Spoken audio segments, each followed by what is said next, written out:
Béni soit le nom de l'Éternel notre Dieu et notre Père. Béni sois-vous, frères et sœurs, qui allez écouter ces messages d'aujourd'hui. Nous sommes dans une période pascale. Les hauts, les sommets de la venue de Jésus-Christ sur la terre. La grande offrande, les grands sacrifices. Soyez bénis. Dans le nom de Jésus-Christ, notre Seigneur Sauveur. Bien-aimés, dans le livre de Matthieu, au chapitre 26, c'est là que nous allons parler. Laissez-moi d'abord vous lire le texte. Dans Matthieu 26, nous commençons à son verset 20. Le soir étant venu, il se mit à table avec les 12. Pendant qu'il mangeait, il dit, je vous le dis en vérité, l'un de vous me livrera, l'un de vous me trahira. Ils furent profondément attristés et chacun se mit à lui dire, est-ce moi, Seigneur? Il répondit, celui qui a mis avec moi la main dans le plat, c'est celui qui me livrera. Le Fils de l'homme s'en va, selon ce qui est écrit de lui. Mais malheur à l'homme par qui le Fils de l'homme est livré. Mais vaudrait pour cet homme qui ne fut pas né. Judas, qui le livrait, prit la parole et dit, et c'est moi, Rabbi. Jésus lui répondit, tu l'as dit. Tu l'as dit. Merci Père de nous conduire dans ce partage. Selon le soutien et la révélation du Saint-Esprit. Au nom de Jésus. Amen. Bien-aimés, avant que je n'aille loin, je voudrais vous raconter une petite histoire dans mon ministère. Un jour, nous sommes arrivés dans un village, dans les années 1988. Et le soir étant venu, on devait se rassembler pour faire l'intercession.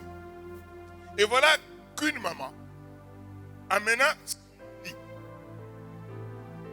qui était malade depuis 3 ans, qui ne pouvait pas aller au champ, qui ne pouvait rien faire du tout, il amena et nous supplia de guérir son mari, de prier pour son mari. Et d'un coup là, le Saint-Esprit me parla. Il me dit, ne priez pas. C'est elle-même la concernée qu'elle agisse. Je dis à la maman, agis toi-même. Libère ton mari. Il dit, papa, comment je vais le libérer? Le Saint-Esprit me dit, le mari est lié à son pagne. Donc, le bout du pagne de cette femme avait des nez. Et c'est là que le mari était lié. Le mari était victime de sa propre femme. Et je dis à la femme, moi, je ne suis pas venu m'amuser. Bien aimé, j'avais fait plus de 80 km à vélo pour arriver dans ce village-là. Car mon ministère n'a pas commencé qu'en avion ou en véhicule. N'a pas commencé que dans les villes. Jusqu'à aujourd'hui, je m'en vais encore dans des villages. J'ai dit à la femme, tu ne délies pas le pagne, je te frappe. Et je me mis en colère, très fortement. J'enlevais ma montre de ma main. Je dis, je te frappe. Voici la femme me dit, ne me frappe pas papa, je vais le faire. Vous savez, quand elle me dit, je vais le faire, ça me fortifia pour dire qu'elle est au courant du problème. Elle enleva son pagne extérieur, elle dénoua le pagne intérieur. Les mamans, des fois, mettent des pagnes. Et le bout de ce pagne avait des nez. Et le mari était couché par terre. Et les gens qui étaient avec moi à l'intercession, une vingtaine, me regardaient et regardaient la femme. La femme commença à dénouer. Pendant qu'elle dénouait, le mari se tortilla, vous n'avez pas l'idée. Le premier nez est parti. Le mari souffle un peu. Il restait le deuxième nez. Quand le deuxième nez fut enlevé, le mari respira très fort.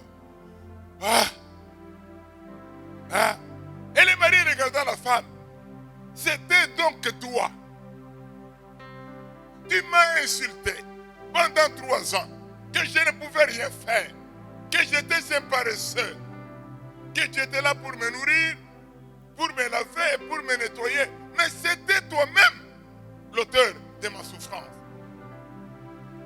La femme ne répondit rien. L'assistance, les gens qui étaient là me regardèrent et dirent, tu es grand. Tu es grand. Aujourd'hui, nous allons parler de la trahison. Cet homme-là, c'est sa propre femme. Son Judas était sa propre femme. Mais la femme fit l'erreur de l'amener à l'église, fit l'erreur de l'amener dans la salle d'intercession. Et ce jour-là, il nous rencontra. Il nous rencontra. Le nom de l'Éternel fut grand. C'est un événement dans ce contrée-là, dans ce village-là. Nous avions rassemblé toute une station. Donc, c'était plus de 40 églises qui étaient rassemblées. Et la nouvelle s'est répandue très fortement. Notre thème d'aujourd'hui, la trahison de l'alliance. La trahison de l'alliance. Judas posa la question, est-ce c'est moi, Rabbi? Jésus lui répondit, tu l'as dit. Tu l'as dit. Judas était parmi les 12. Quand nous lisons dans le livre de Luc, on nous dit que Jésus alla à la montagne. Il y pria toute la nuit. Et quand il revint, il choisit les 12. Des fois, nous disons que, oh pasteur, tu n'as pas bien prié. Pourquoi Dieu ne t'avait pas révélé que cet homme-là était ceci ou cela? Jésus, Dieu, il y prie toute la nuit. Il y vient, il choisit les 12. Il choisit aussi Judas. Plus tard, il dit, c'est moi qui vous ai choisi, mais l'un de vous est un démon. Comment avait-il permis qu'un démon soit parmi les 12? Posez-vous la question. Je vous ai toujours dit que ce n'est pas tout le monde qui vient à l'église qui est de Dieu. Et ce n'est pas non plus tout le monde qui nous prêche qui est de Dieu. Tu peux être archibishop, bishop, pasteur, ancien diacre, mais tu es un Judas. Tu veux entraîner le peuple de Dieu dans l'hécatombe, entraîner le peuple de Dieu dans l'enfer. Bien-aimé dans le Seigneur, ce jour-là, il dit le Fils de l'homme s'en va, selon ce qui est écrit de lui. Mais malheur à l'homme par qui le scandale arrive. Il dit malheur.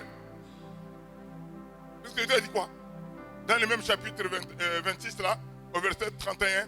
Alors Jésus leur dit, je serai pour vous tous cette nuit une occasion de chute. Car il est écrit, je frapperai les bergers et les brebis du troupeau seront dispersées. Le rôle de Judas, c'est de disperser. Il frappe les brebis, il frappe les bergers, il frappe les pasteurs, il frappe les papas de la famille. Et tout le monde reste en débandade et tout le monde est dispersé. Il y en a qui viennent à l'église pour disperser le troupeau du Seigneur. Pour détruire le troupeau du Seigneur. Ils utilisent tous les moyens. Moyens spirituels, moyens matériels, moyens financiers, même leur corps. Leur but est de disperser le peuple du Seigneur. Ce sont des Judas. En cette période pascale, je voudrais que vous le sachiez. Le scandale ne vient jamais de loin. Et le scandale n'est jamais loin. Les papas, la maman, les frères, les fils. C'est là que j'ai dit, mais je ne sais pas comment nous lisons la Bible. Quand vous lisez la Bible, Jésus dit, je ne suis pas venu vous amener la paix, mais l'épée. Il dit, le père sera contre le fils, la mère contre la fille. Quand ça? Quand la vérité se saura. Quand la vérité sera connue. L'histoire dont je venais de vous conter, c'est la femme qui a trahi son propre mari, qui a fait souffrir son propre mari. Aujourd'hui encore, nous avons des gens autour de nous et parmi nous qui nous font souffrir, qui ne tiennent pas compte des alliances que nous faisons, qui ne tiennent pas compte des accords que nous avons. Nous pensons qu'ils sont avec nous. Nous pensons qu'ils sont des nôtres, mais ils ne sont pas des nôtres. C'est pourquoi la Bible dit qu'au dernier jour, Dieu va séparer les brebis d'avec les boucs. Donc, les brebis, les moutons, d'avec les chèvres. on va les séparer au dernier jour. Ce qui veut dire que, à l'église, parmi les peuples soi-disant de Dieu, il y a des agneaux, il y a des brebis, mais il y a aussi des chèvres et des boucs. Beaucoup de gens ignorent. Ils pensent que tout le monde qui entre à l'église, tout le monde qui est à côté de lui est saint. Il faut que Dieu te le révèle. Nous devons avoir la révélation. C'est pourquoi j'ai béni Paul. Paul, quand il écrit aux Corinthiens, 1 Corinthiens chapitre 14, le premier verset, le deuxième, le troisième, il dit, aspirez aux dons les meilleurs. On sait que le plus grand des dons, c'est l'amour. Il dit, aspirez aux dons les meilleurs. Il cite la prophétie. Il cite la révélation. Ici, le jour de la trahison de Christ, il était question de la révélation. Christ eut la révélation. Est-ce que tu as la révélation exacte de celui qui est à côté de toi? Est-ce que tu le connais réellement? Christ connaissait. Les apôtres ont commencé à se poser des questions. Est-ce moi Seigneur? Est-ce moi Seigneur? Mais quand il est arrivé le cas de Judas, quand Judas a dit, Rabbi, est-ce moi? Jésus a dit, tu l'as dit, c'est toi. Bien-aimé dans le Seigneur, avoir la révélation, c'est une très bonne chose. Dans toutes les occasions, dans toutes les opportunités, ayez la révélation. Connaissez la personne qui est devant toi. Connaissez-la. Connaissez-la. Si vous ne la connaissez pas, c'est terrible. C'est vraiment terrible. Vous savez, je lisais dans 1 Roi chapitre 10 l'histoire de la reine de Séba qui avait entendu parler de la renommée du roi Salomon. Elle avait entendu. Elle était la reine d'Éthiopie. Elle quitta l'Éthiopie. Elle s'en alla en Israël pour voir elle-même, pour se rendre compte elle-même de qui était Salomon. Elle dit ceci, tout ce que j'ai entendu n'était même pas la moitié de ce que moi-même j'ai vu et j'ai vécu. Ayez la révélation et la connaissance de la personne qui est à côté de toi. Aujourd'hui, nous souffrons. Nous disons, tu m'as trahi. Non, il t'a trahi. Est-ce que tu le connaissais? Quand tu lui avais fait confiance, est-ce que tu le connaissais? Est-ce que tu le connaissais? Pose-toi la question. Le problème, c'est de connaître la personne avec qui tu es. Les gens prennent, comme la Bible le dit, la peau de l'agneau. Mais au-dedans, ce sont des loups. Mais toi, dans la révélation, Dieu va enlever la peau de l'agneau pour que tu voies véritablement que c'est un loup. Un loup qui entre dans les mariages pour un but. Un loup qui entre à l'église pour un but. Un loup qui entre dans ton commerce, dans ton entreprise pour un but. Beaucoup sont des loups. Ils sont des flatteurs. Oh, terrible. Ils mettent beaucoup d'huile autour, mais au-dedans, ce sont des loups. Notre Seigneur Jésus fut livré. Déjà, je vais vous dire quelque chose. Quand nous lisons la Bible, le jour que cette femme, Marie de Magdala, cette femme oignit les pieds de Jésus avec un parfum de grande valeur qu'on appelle nard. Judas déjà à ce moment-là, il dit, on aurait dû prendre ces parfums, on l'aurait vendu. On aurait eu beaucoup d'argent pour donner aux pauvres. Jésus leur répondit, les pauvres, vous les avez toujours.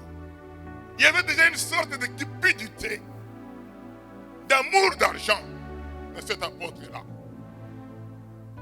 Et c'est même type qui les vendra à 30 pièces d'argent. 30 pièces d'argent. Vous savez, la fin d'un traître, c'est la pendaison. On dit, il alla se pendre.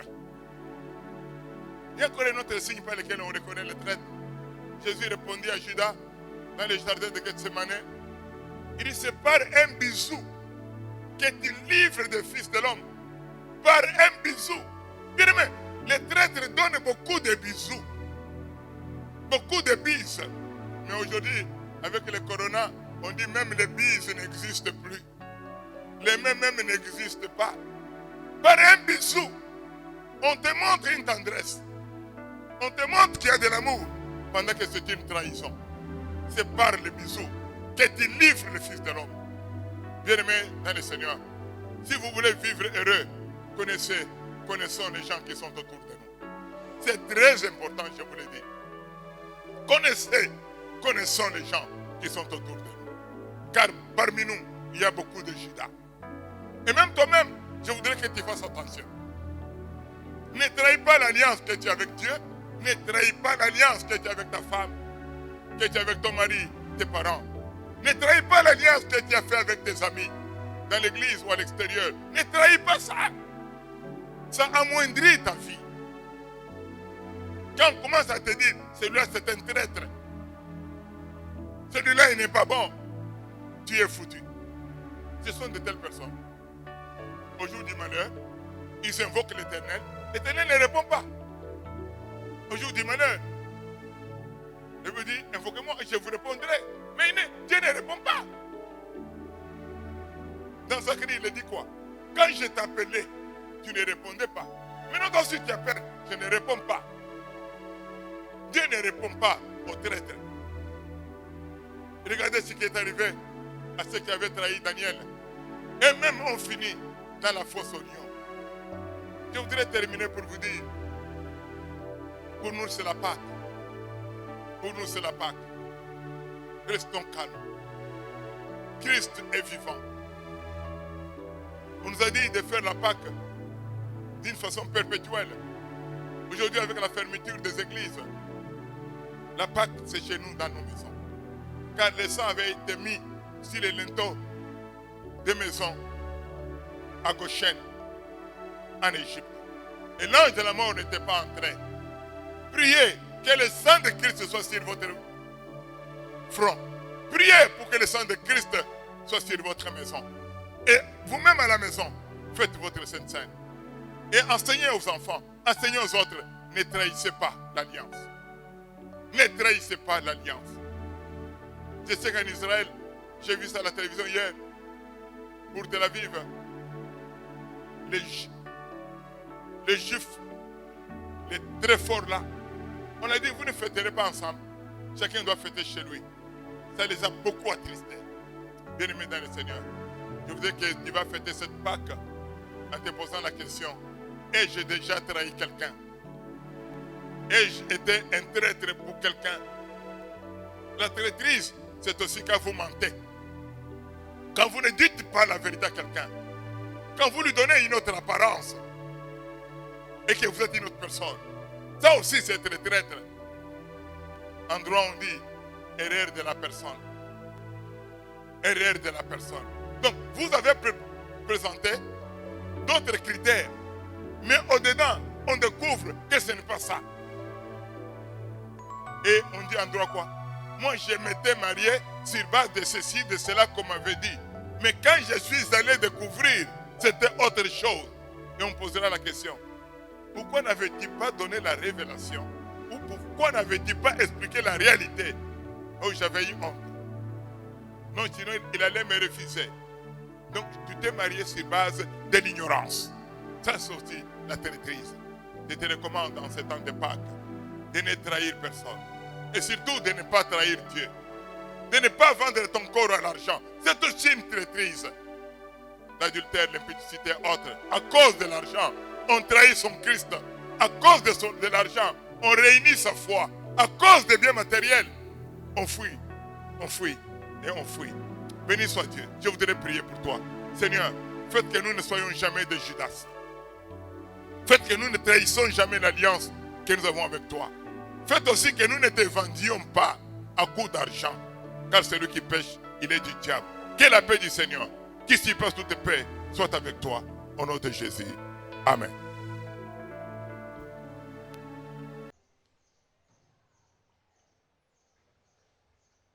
Bien, dans le Seigneur, nous allons passer à la Sainte Seine.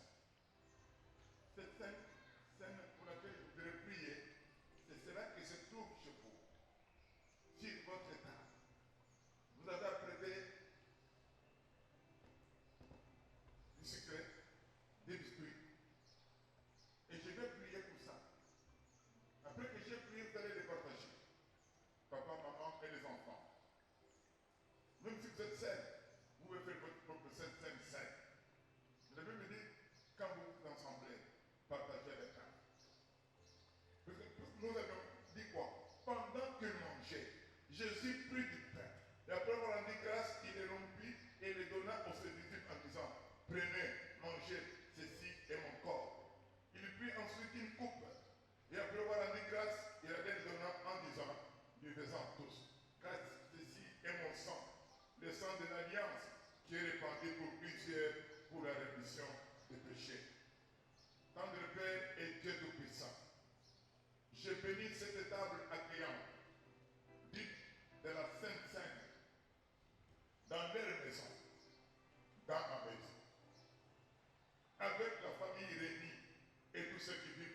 Lisez-en tous.